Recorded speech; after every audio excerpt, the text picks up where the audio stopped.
ಪ್ರಸಿದ್ಧರಾಗಿರುವ ಕುಪ್ಪಳ್ಳಿ ವೆಂಕಟಪ್ಪ ಪುಟ್ಟಪ್ಪನವರ ಜನ್ಮದಿನವನ್ನು ನಾವು ವಿಶ್ವ ಮಾನವ ದಿನವನ್ನಾಗಿ ಆಚರಿಸುತ್ತೇವೆ. ಕುವೆಂಪು ಅವರು 1904 ಡಿಸೆಂಬರ್ 29ರಂದು ಶಿವಮೊಗ್ಗ ಜಿಲ್ಲೆ ತೀರ್ಥಹಳ್ಳಿ ಸಮೀಪದ ಕುಪ್ಪಳ್ಳಿ ಎಂಬ ಗ್ರಾಮದಲ್ಲಿ ತಂದೆ ವೆಂಕಟಪ್ಪ ಮತ್ತು ತಾಯಿ ಸಿದ್ದಮ್ಮ ಎಂಬ ದಂಪತಿಗಳಿಗೆ ಇವರು ಜನಿಸುತ್ತಾರೆ. ಇವರು ಮೈಸೂರು ವಿಶ್ವವಿದ್ಯಾಲಯದಲ್ಲಿ ಸ್ನಾತಕೋತ್ತರ ಪದವಿಯನ್ನು ಪಡೆದು ಅಲ್ಲಿಯೇ ಪ್ರಾಧ್ಯಾಪಕರಾಗಿ ಮತ್ತು ಕುಲಪತಿಗಳಾಗಿಯೂ ಸಹ ಸೇವೆಯನ್ನು ಸಲ್ಲಿಸಿದ್ದಾರೆ. ಇವರು ಕನ್ನಡದ ಮೊದಲ ಜ್ಞಾನಪೀಠ ಪ್ರಶಸ್ತಿ ಪುರಸ್ಕೃತರು ಮಾತ್ರವಲ್ಲದೆ ವಿಶ್ವ ಮಾನವ ತತ್ವವನ್ನು ಜಗತ್ತಿಗೆ ಸಾರಿದಂತಹ ವ್ಯಕ್ತಿಯೂ ಆಗಿದ್ದಾರೆ. ವಿಶ್ವದಲ್ಲಿ ಎಲ್ಲರೂ ಸಹ ಮಾನವೀಯತೆ ಎಲ್ಲದಕ್ಕಿಂತಲೂ ಮಿಗಿಲಾದದ್ದು.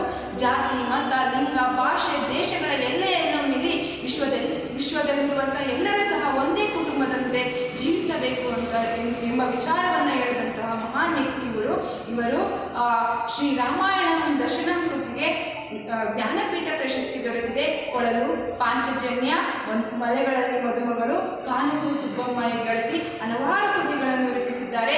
ಇವರ ಈ ಸಾಹಿತ್ಯ ಕೃಷಿಗೆ ಕರ್ನಾಟಕ ಸಾಹಿತ್ಯ ಅಕಾಡೆಮಿ ಪ್ರಶಸ್ತಿ, ಕೇಂದ್ರ ಸಾಹಿತ್ಯ ಅಕಾಡೆಮಿ ಪ್ರಶಸ್ತಿ, ಪಂಪ ಪ್ರಶಸ್ತಿ, ಜ್ಞಾನಪೀಠ ಪ್ರಶಸ್ತಿ, ಕರ್ನಾಟಕ ರತ್ನ ಪ್ರಶಸ್ತಿ ಅಷ್ಟು ಮಾತ್ರವಲ್ಲದೆ ಹಲವಾರು ವಿಶ್ವವಿದ್ಯಾಲಯಗಳು ಗೌರವ ಡಾಕ್ಟರೇಟ್ ಪ್ರಶಸ್ತಿಯನ್ನಿತ್ತು ಗೌರವಿಸಿದೆ.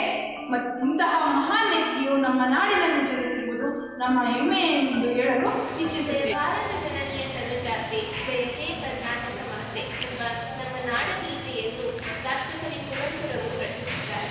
ಇಂದು ನಾನು ವಿಶ್ವಮಾನ ಸಂದೇಶವನ್ನು ಸಾರಿದ ನಮ್ಮ ರಾಷ್ಟ್ರಕವಿ ಕುವೆಂಪುರವರ ಕುರಿತು ಒಂದೆರಡು ಮಾತನಾಡಲು ಇಚ್ಛಿಸುತ್ತೇನೆ.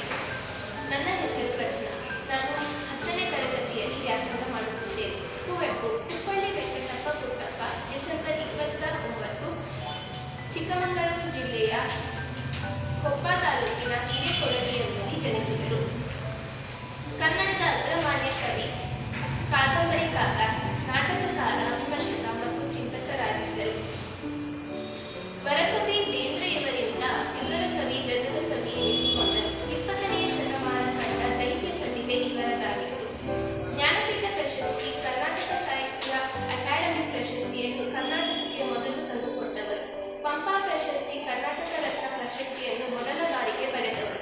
ಕರ್ನಾಟಕ ಸರ್ಕಾರವು 2005 ಡಿಸೆಂಬರ್ ಕುವೆಂಪುರವರ ಜನ್ಮದಿನವನ್ನು ವಿಶ್ವ ಮಾನವ ದಿನವನ್ನಾಗಿ ಆಚರಿಸುವುದಾಗಿ ಆದೇಶ ಹೊರಡಿಸಿತು. ಈ ಮೂಲಕ ವಿಶ್ವಮಾನ ಸಂದೇಶವನ್ನು ಸಾರಿದ ಕುವೆಂಪುರವರಿಗೆ ಗೌರವಿಸಲಾಯಿತು. ಇವರು ಮೈಸೂರು ಮಹಾರಾಜ ಕಾಲೇಜಿನಲ್ಲಿ BA ಪದವಿಯನ್ನು, ಕನ್ನಡದಲ್ಲಿ MA